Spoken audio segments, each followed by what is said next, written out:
आज हम बात करेंगे हमें डॉग कैसा लेना चाहिए या कौन सा डॉग बेस्ट रहता है, कौन सा डॉग डेंजर रहता है, कौन सा डॉग नॉर्मल रहता है। मैंने बहुत से वीडियोस देखे हैं जिनमें डॉग्स अटैक कर लेते हैं, छोटे बीगल्स भी अटैक कर लेते हैं, पिटबुल भी अटैक कर लेते हैं। उनसे बहुत सी दिक्कतें आ रही है लोगों को भी और डॉग्स को भी। यहाँ हम बात करेंगे आपके सोच के बारे में। आपकी सोच कैसी है कि मुझे डॉग लेना है तो कैसा डॉग लेना है, कैसा डॉग होना चाहिए, वो डॉग क्या क्या करना चाहिए, इस टाइप से। और दूसरी तरफ है डॉग हमसे क्या चाहते हैं। डॉग भी तो चाहते होंगे ना, मेरा ओनर ऐसा होना चाहिए, मेरा ओनर वैसा होना चाहिए। जैसे हमारे पास अधिकार है कि हमारा डॉग ऐसा डिसिप्लिन होना चाहिए, ये होना चाहिए, वो होना चाहिए। तो इसी प्रकार से डॉग्स की भी कुछ इच्छाएं होती है जो कि मैं उनके बिहाफ पर आप लोगों को प्रेजेंट करूंगा। डॉग्स खतरनाक भी बहुत होते हैं और स्वीट भी बहुत होते हैं। डॉग कैसा लेना चाहिए या कौन सा डॉग हम लें, हम फर्स्ट ओनर है, ये सारी जवाब अब आपको मेरी तरफ से, मेरे सोच के हिसाब से दिए जा रहे हैं। डॉग लेते समय जो चीजें हमें ध्यान में रखनी होती है वो कुछ इस प्रकार है। एक, हमारे पास स्पेस कितना है। सेकंड मोस्ट इम्पोर्टेंट, हमारे पास वक्त कितना है उसे देने के लिए। थर्ड, अगर हम घर पर ना हो तो वो किसी और के हैंडल में रह सके। ये तीनों चीजें सोच के लेनी होगी हमें। दूसरा पॉइंट ये है आपकी शौक क्या है, या आप खुद भी तो एक चाहते होंगे ना कि मुझे डॉग इस पर्पज से चाहिए कि मुझे गार्डिंग के पर्पज चाहिए, या मुझे सिर्फ शौक है रखना है, या मुझे कैरी करना अच्छा लगता है, या मुझे उनके साथ वक्त बिताना अच्छा लगता है, XYZ है। तो उसके अनुसार भी हो सकता है।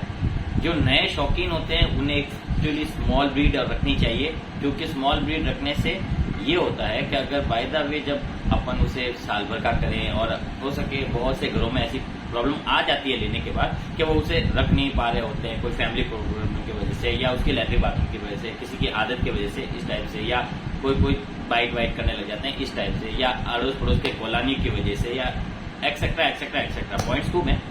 तो छोटी ब्रीड्स में ये होगा कि आप किसी को भी दूसरों को दोगे तो वो जल्दी से अडॉप्ट कर लेंगे, उनको बेचारों को प्रॉब्लम ना आए।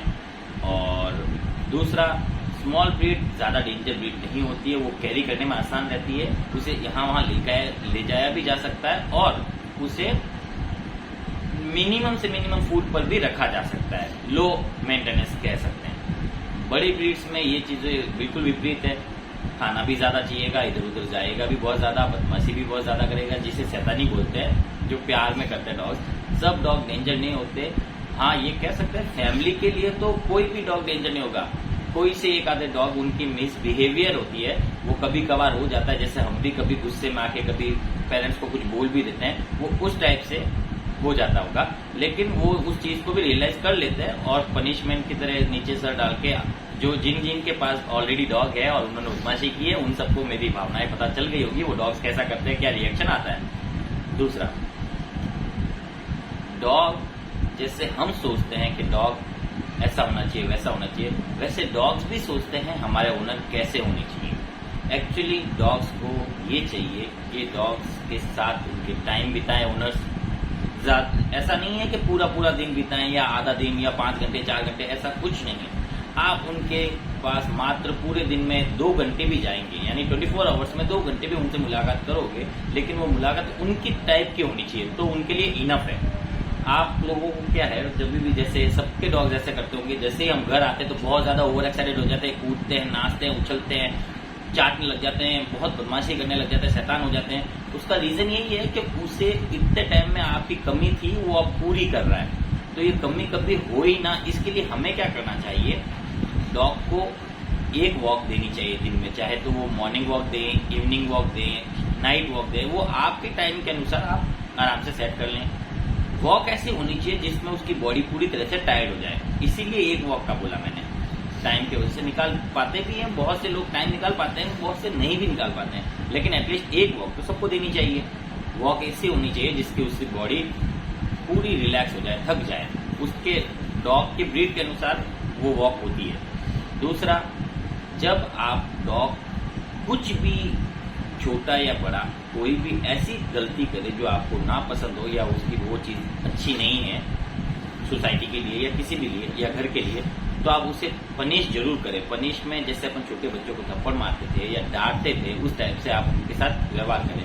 फर्स्ट आप उन्हें डांटें, एक लाउड आवाज में आप उसे डांटेंगे तो इनमें भी रिएक्शन आ सकता है। किसी डॉग में नहीं आता है तो जब नहीं आता है तब आपको स्लैप मार के सिखाना होगा नोजल के ऊपर, उससे भी फर्क पड़ सकता है। अगर उससे ना पड़े तो ये थर्ड टैप है जो कि डेंजर ब्रीड्स में आएगा। इसमें आपको हाथ का यूज नहीं करना है, डंडी या स्टेक या कुछ भी छोटी मोटी ऐसी चीज जिससे अगर वो हमला करते तो आप अपने आप की प्रोटेक्शन कर सको, इसलिए उससे कर रहे हैं। क्योंकि हमारे इस स्कूल में कोई एज लिमिट नहीं है सिखाने की, तो वो हिसाब से तो बचपन से आप सिखाएंगे तो आपको वो लेवल तक जाने की जरूरत ही नहीं रहेगी। ये वीडियोस उन सबको काम आएगा जिनके पास डॉग है और जो डॉग लेना चाह रहे हैं या जो डॉग ने अभी अभी लिया है किसी ने भी, उन सबको। डॉग हमेशा ये चाहता है कि ओनर मुझे प्रोटेक्ट करे और जब भी ओनर पर खतरा आएगा वो उसे प्रोटेक्ट करेगा। एक्चुअली इसी के लिए हम डॉग लेते हैं, डॉग भी हम लेते हैं। डॉग बिल्कुल वफादार होते हैं, वो ऐसे ही हर किसी को नहीं काटते हैं, ये श्योर है। चाहे वो डेंजर ब्रीड हो या चाहे वो ऐसा हो, रख रखाव के ऊपर बहुत फर्क पड़ता है। उसी के कारण नॉर्मल ब्रीड भी डेंजर बन जाती है, ये रख रखाव की वजह से होता है। हम क्या करते हैं, जब वो थोड़े थोड़ा बड़े होने लगते हैं तो उनके उछल कूद से, उनकी बदमाशी, उनके दांत बड़े होने के कारण या किसी भी कारण, किसी के टोकने के कारण या किसी भी कारण हम उन्हें लोगों से मिलाने का बंद कर देते हैं। हम क्या करते हैं, सोशलाइज बंद कर देते हैं। जब हम सोशलाइज बंद कर देते हैं डॉग्स की, तब उनमें वो ओवर एक्साइटमेंट वगैरह वगैरह और बढ़ने लग जाता है। ये और बढ़ते इस लेवल पर चला जाता है कि वो भूल जाता है कि मैं प्यार कर रहा हूँ या इनको बाइट कर रहा हूँ। और बहुत से डॉग्स, मैंने बहुत से वीडियो देखे हैं, ये पिटबुल वगैरह भी इस टाइप से प्यार के चक्कर में घुसते हैं अंदर, और वो प्यार कराने का उनका तरीका इतना गंदा हो जाता है, उस वजह से दूसरे ओनर्स वगैरह या दूसरे जो भी उसे प्यार कर रहे हैं तो वो डरने लग जाते हैं और उस डर की वजह से वो हमला ही कर देता है। और हमला करने के बाद जो पिटबुल जो जिस फैमिली से बिलोंग करती है उसमें होता ही है कि शॉर्ट सर्किट हो जाएगा। शॉर्ट सर्किट होते ही वो उसे कुछ नहीं पता रहेगा, वो बाइट पर बाइट करेगा या लॉक करके बैठ जाएगा, उसे निकालना बहुत ही मुश्किल होगा। ये हर कोई पिटबुल की बाइट निकाल नहीं सकता, कुछ ही ऐसे लोग हैं या किसी को, बहुत कम जनों को आइडियाज है, ट्रेनर को हो गया या एक्सपर्ट्स को हो गया, वही इसको कंट्रोल कर सकते हैं और उनकी जान बचा सकते हैं दूसरे की जब पिटबुल पकड़ ले तो। चलो ये तो कोई नहीं, दूसरी बात है। डॉग हमसे भी यही चाहेंगे कि हम उससे प्यार करें, जबकि सारी फैमिलीज करती है, लेकिन वो प्यार करने में फैमिली ये भूल जाती है कि कहाँ उसे रुकना चाहिए था, कहाँ उसकी गलती है, उसका पक्ष नहीं लेना है, उसके लिए खाने का वेट नहीं करना है या उसे पीछे घूम घूम के नहीं खिलाना है। डॉग रखने के बाद हजारों प्रॉब्लम्स फेस होती है, क्योंकि कोई भी चीज अपन प्रैक्टिकली करेंगे तभी अपने को वो चीजों का फेसिंग होगा, तब उन्हें पता चलेगा कि एक्चुअली में सिट, हैंडशेक, हेलो, डाउन ये सिखाना इतना इम्पोर्टेंट नहीं है जितना उनके बर्ताव को समझ के उनको ट्रेन करना है। मैंने एक वीडियो देखा जिसमें एक लिफ्ट में, ये रिसेंटली का ही बता रहा हूँ, जिसमें एक लिफ्ट में एक बीगल ने एक बच्चे पर हमला किया, उसके ओनर उसको लेके खड़ी थी। मैंने भी वो वीडियो देखा, मुझे भी अच्छा नहीं लगा, पर यहाँ मैं ये समझाना चाह रहा हूँ कि वो जो बीगल है एक्चुअली वो सोशलाइज नहीं हुआ है, वो लोगों से अच्छी तरह से नहीं मिल पाता है, इसलिए वो लोग उसे थोड़ा अलग ही रखते हैं। ये बस वही कारण था उस वजह से उसने हमला किया। और हमला होने के बाद यहाँ मेरे हिसाब से एज ए डॉग ट्रेनर या डॉग एक्सपर्ट के हिसाब से यहाँ ओनर को डॉग को पनिश करना था। अगर वो वहां पनिश करेगी तभी डॉग को पता चलेगा कि उसने गलत किया है, वो उसने ऐसा करके निकाल लिया, इससे डॉग को कुछ पता नहीं चला। नेक्स्ट टाइम भी कभी ऐसा होगा तो 101% ये ट्राई करेगा दूसरों को बाइट करने का। ये एक्सपर्ट या ट्रेनर ही बोल सकता है, इसलिए मैं बोल रहा हूँ ऐसा करने पर वो चीज होगा। और ये चीज ना हो इसलिए हमें सोशलाइज बचपन से ही करा देना चाहिए। कोई सी भी ब्रीड हो, डेंजर ब्रीड हो, तो भी बचपन से सोशलाइज कराई हुई वो डेंजर में नहीं आ पाएगी।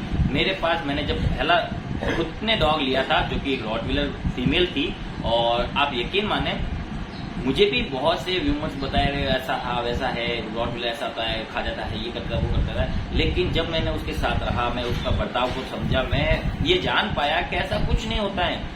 डॉग वही आत्मा है, वही एक जीव है जिसे हम जो बताएंगे वो उसे समझ में आएगा। जब उसे अपनी ताकत का एहसास होगा तभी वो ऐसा करेगा। आप उसे अपनी ताकत का एहसास ही ना होने दे। जैसे कि ये ऊंट, ये जो अपन हाथी के साथ, अब हाथी कितना पावरफुल है, क्या वो उस चैन से रुक सकता है क्या? नहीं। या उस भाले से कंट्रोल आ सकता है? नहीं। वो तब ही आएगा तब वो ऊपर बैठा रहेगा। दूसरा, उसे उस चीज का डर रहेगा, वो डर उसको बचपन में ही दे दिया तो वो फिनिश हो गया। ऐसा ही हमें डॉग पालने के ध्यान रखना चाहिए, जब डेंजर ब्रीड कोई पाले तो उसे एक घर में एक बंदा ऐसा जरूर होना चाहिए जिससे डॉग डरे। स्पष्ट बात, जो भी डेंजर ब्रीड रखते हैं या जिनके पास है उन सबको ये एडवाइस देना चाहूंगा। दूसरा, नॉर्मल ब्रीड्स भी कभी भी एग्रेसिव बन सकती है, उसके लिए आप सोशलाइज अगर स्टार्टिंग से रखोगे तो ये आपको प्रॉब्लम नहीं आएगी। आप कोई सा भी डॉग लो, कैसे भी डॉग को समझाया जा सकता है, एक एज में सिखाया जा सकता है। हम इस स्कूल में एज लिमिट 4 मंथ से स्टार्ट करके 3-4 ईयर्स तक भी हम गए हैं, 7 ईयर्स तक के डॉग के पास हम गए हैं, जिसको हमने ट्रेन किया उसे भी समझ में आता है। ये मुझे पता चलता है कि उनके पास अभी भी माइंड है, तो सीखने की कोई उम्र नहीं रहती। हाँ, स्मॉल से मैंने 4 मंथ इसलिए रखा है क्योंकि मेरे स्कूल में छोटे बड़े सारे बच्चे आते हैं, तो छोटे ज्यादा छोटे होने की वजह से वो किसी के पाँव के नीचे भी आ सकते हैं, या कोई उसे हल्का मिसमैच में बाइट कर भी है तो वो बाइट उसके लिए बहुत बड़ी रहेगी। छोटी मोटी बाइट तो हो जाती है, खाने में हो जाती है, कभी किसी चीज में हो जाती है, उस टाइप से। तो 4 मंथ से नीचे हमारे स्कूल में डॉग आता नहीं है। बड़े हम ले लेते हैं, बड़े में भी हम ये आजकल देखना बहुत ज्यादा जरूरी हो गया है कि बहुत ही ज्यादा डेंजर ब्रीड हो तो ना लूं, क्योंकि हमारे पास केस सिस्टम नहीं है। हम सब डॉग्स को साथ में रखते हैं, तो उस डॉग की वजह से दूसरे डॉग को अगर कुछ हुआ तो उसकी रिस्पॉन्सिबिलिटी मुझ पर रहेगी।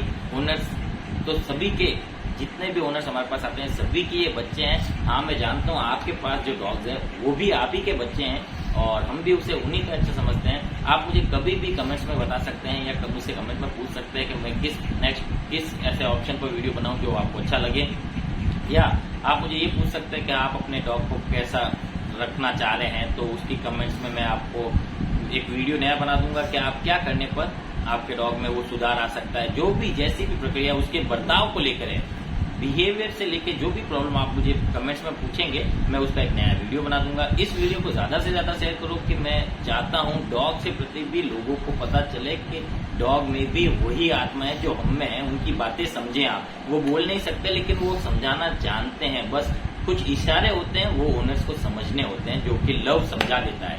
बहुत से ओनर्स अपने डॉग के लिए क्या क्या करते हैं मैं सब जानता हूँ, क्योंकि हमारे पास सारे टाइप के ओनर्स आके जाते हैं। तो चलते हैं, नेक्स्ट वीडियो में मिलेंगे। Thank you.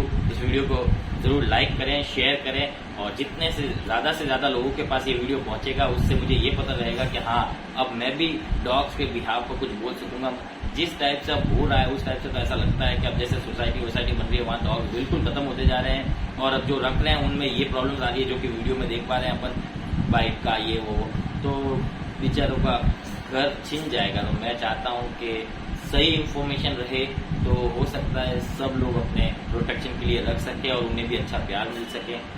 धन्यवाद।